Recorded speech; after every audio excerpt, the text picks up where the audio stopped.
చూస్తున్నారు TV nine USA. నేను Vishita. Welcome to A2G fast news. Massachusetts, New Hampshire ప్రాంతాల్లో $50,000 విలువైన లాటరీ టికెట్ల దొంగతనం కేసులో 6గురిని పోలీసులు అరెస్ట్ చేశారు. గత 3 నెలల్లో వీరు మొత్తం 120 స్టోర్లలోకి చొరబడి ఈ దొంగతనాలు చేసినట్టుగా అధికారులు చెబుతున్నారు. లాస్ ఏంజల్స్ కి వెళ్లాల్సిన బోయింగ్ ప్లేన్ టేక్ ఆఫ్ అయిన కొద్దిసేపటికే తిరిగి జాన్ ఎఫ్ కెన్నెడీ ఎయిర్పోర్ట్ కి తిరిగొచ్చేసింది. సాంకేతిక సమస్య ఏర్పడటంతో ఫ్లైట్ ని తిరిగి ఎమర్జెన్సీ ల్యాండింగ్ చేసినట్టుగా పైలట్స్ చెబుతున్నారు. ఆ ఫ్లైట్ లో 176 మంది ప్రయాణికులు ఉన్నారు. మధ్యమత్తులో కారు నడిపి క్రాష్ కి కారణమైన 24 ఏళ్ల మహిళని పోలీసులు అరెస్ట్ చేశారు. ఏప్రిల్ 26న ఉదయం 3:30 గంటల ప్రాంతంలో వేగంగా వెళ్తున్న కార్ ఒక్కసారిగా అదుపు తప్పి పల్టీ కొట్టింది. ఈ ప్రమాదంలో కారులో ఉన్న 4గురికి ఎలాంటి ప్రమాదం జరగలేదని పోలీసులు చెబుతున్నారు. విద్యుత్ నిల్వల కొరత కారణంగా వచ్చే వారం విద్యుత్ ఎమర్జెన్సీ తప్పదని టెక్సాస్ గ్రిడ్ ఆపరేటర్ తెలిపారు. మే 1వ తేదీ రాత్రి 9 గంటల నుంచి ఈ విద్యుత్ ఎమర్జెన్సీ ఉంటుంది. అయితే గత 2 వేసవి కాలాల్లో ఉష్ణోగ్రతలు పెరగటం, ఏసీ వినియోగం పెరగటం ఈ సంక్షోభానికి కారణాలుగా నిపుణులు చెబుతున్నారు. భద్రతా అంశాల కారణంగా టికెట్ లేకుండా ఎయిర్పోర్ట్కు వచ్చే వారి సంఖ్యను తగ్గించే దిశగా అట్లాంటా విమానాశ్రయ సిబ్బంది చర్యలు తీసుకుంటుంది. అత్యంత రద్దీగా ఉండే ఈ హాట్ ఫీల్డ్ జాక్సన్ అట్లాంటా విమానాశ్రయం కేవలం టికెట్ ఉన్న ప్రయాణికులనే లోపలికి అనుమతించే విధంగా ప్రణాళికలు వేస్తోంది. చిన్న పాపని కిడ్నాప్ చేసి లైంగిక వేధింపులకు యత్నించిన వ్యక్తిని పోలీసులు అరెస్ట్ చేశారు. 27 ఏళ్ల మార్క్ అలెగ్జాండర్ సైమన్ ని పోలీసులు అదుపులోకి తీసుకుని అతని వద్ద ఉన్నటువంటి 600 చిన్నపిల్లల అసభ్యకర ఫోటోస్ ని గుర్తించారు. Contra Costa County superior court ముందు అతన్ని మే 3న హాజరుపరచనున్నారు. కేవలం 12 గంటల వ్యవధిలోనే సెంట్రల్ పార్క్ ప్రాంతంలోని 2 చోట్ల దోపిడీలు జరిగాయి. ఒక చోట 42 ఏళ్ల వ్యక్తిని 3 దుండగులు తుపాకీతో బెదిరించి అతని దగ్గరున్న 2 సెల్ ఫోన్లు, పర్సు దోచుకుని వెళ్లిపోయారు.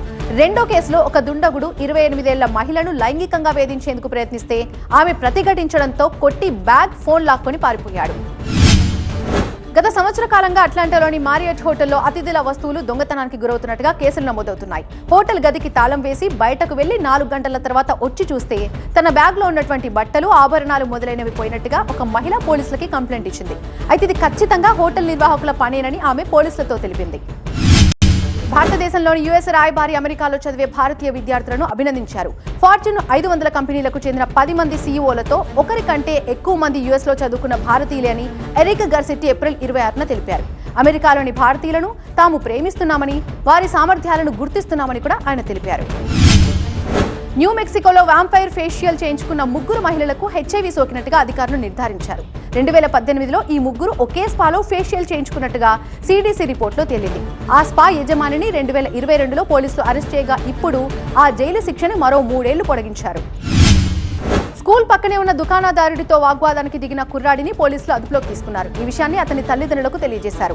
37 ఏళ్ల వ్యక్తిపై 15 ఏళ్ల కుర్రాడు ఇలా గొడవకు దిగడం ఏమాత్రం సరైంది కాదని పోలీసులు అతని తల్లిదండ్రులతో వివరించారు. ఒమాహా సబర్బ్స్ లో ఏప్రిల్ 26న సంభవించిన టోర్నడోలతో ప్రజలు తీవ్ర ఇబ్బందులకు గురయ్యారు. ఎంతో మంది తమ నివాసాలను కోల్పోయి గాయాల పాలయ్యారు. దీనికి సంబంధించి 911కి కాల్స్ వస్తున్నాయని అధికారులు చెబుతున్నారు. వైట్ హౌస్ లేదా మన్హట్టన్లో డిబేట్ జరపాలని జో బైడెన్ కి డొనాల్డ్ ట్రంప్ పిలుపునిచ్చారు. అయితే తాను డిబేట్ కి సిద్ధమే అంటూ బైడెన్ కూడా సమాధానం ఇచ్చారు. ట్రంప్ ఎన్నోసార్లు డిబేట్ కోరినా మొదటిసారి బైడెన్ స్పందించి లైవ్ ఇంటర్వ్యూలో డిబేట్ పెడదామన్నారు. యాక్సిడెంట్లు జరుగుతున్నందున టెస్లా ఆటో పైలట్ రీకాల్ డ్రైవర్లు రోడ్డుపైన దృష్టి పెట్టే విధంగా చేసిందా లేదా అనే దర్యాప్తు జరుగుతుంది. National highway traffic safety administration శుక్రవారం తన వెబ్సైట్లో టెస్లా ఆటో పైలట్తో కూడిన 20 యాక్సిడెంట్ల గురించి ప్రస్తావించింది.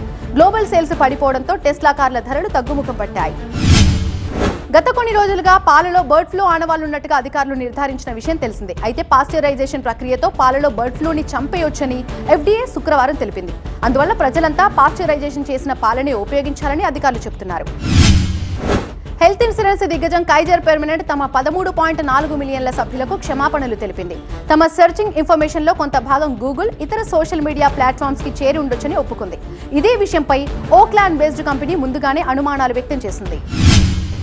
బోయింగ్ మౌంట్ లో డెలివరీ ఆలస్యం అవుతుండటంతో అమెరికన్ ఎయిర్లైన్స్ తమ అంతర్జాతీయ ప్రయాణ మార్గాలను తగ్గిస్తుంది. ఏడాది సగభాగం 2025 మొదటి సగభాగాల్లో ఈ తగ్గింపు ఉంటుందని శుక్రవారం తెలిపింది. అయితే మిగిలిన మార్గాల్లో ప్రయాణించేందుకు ప్రయాణికులకు అన్ని విధాలా తోడ్పడతామని స్పష్టం చేసింది. ఇది వాటి A2G ఫాస్ట్ న్యూస్. చూస్తూనే ఉండండి టీవీ9 USA.